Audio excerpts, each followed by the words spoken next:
क्या आप जानते हैं कि एक ऐसा भी वक्त आया जब एक अजीम फातिह की मौत के बाद उसकी बनाई हुई ताकत आहिस्ता आहिस्ता बिखरने लगी। ये कहानी है सलाहुद्दीन के बाद के दौर की।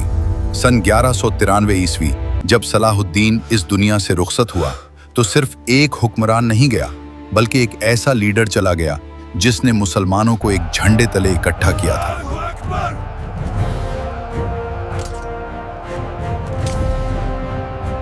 उसकी क़यादत में मुसलमानों ने न सिर्फ जेरूसलम को दोबारा हासिल किया, बल्कि सलीबियों की ताकत को भी तोड़ दिया। लेकिन सवाल ये था, अब क्या होगा? सलाहुद्दीन के बाद उसकी कायम करदा अय्यूबिड डायनेस्टी एक मजबूत सल्तनत थी, लेकिन ये मजबूती ज्यादा देर कायम न रह सकी।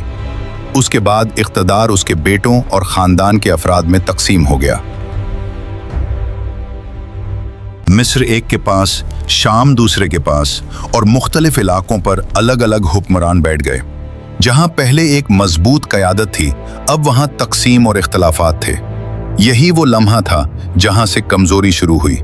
आपस की लड़ाइयां, इख्तदार की कशमकश और एक दूसरे पर बढ़तरी हासिल करने की कोशिश, ये सब इस सल्तनत को अंदर से कमजोर कर रहे थे। दूसरी तरफ सलीबी, जो पहले शिकस्त खा चुके थे, अब एक बार फिर मौका तलाश कर रहे थे। क्रॉसड्स का यह सिलसिला अब भी खत्म नहीं हुआ था। मुसलमानों की अंदरूनी कमजोरी उनके लिए एक मौका बन गई। कुछ इलाकों में सलीबियों ने दोबारा कदम जमाना शुरू किया, लेकिन यह सब कुछ नहीं था। उफक पर एक नया खतरा उभर रहा था।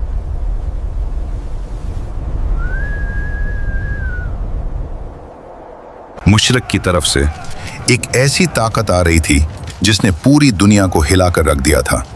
Mongol invasions. ये वो लोग थे जो शहरों को तबाह कर देते थे और अपनी राह में आने वाली हर चीज को मिटा देते थे। अब मुसलमानों के लिए ये एक नया इम्तिहान था। एक तरफ अंदरूनी कमजोरी और दूसरी तरफ एक खौफनाक दुश्मन।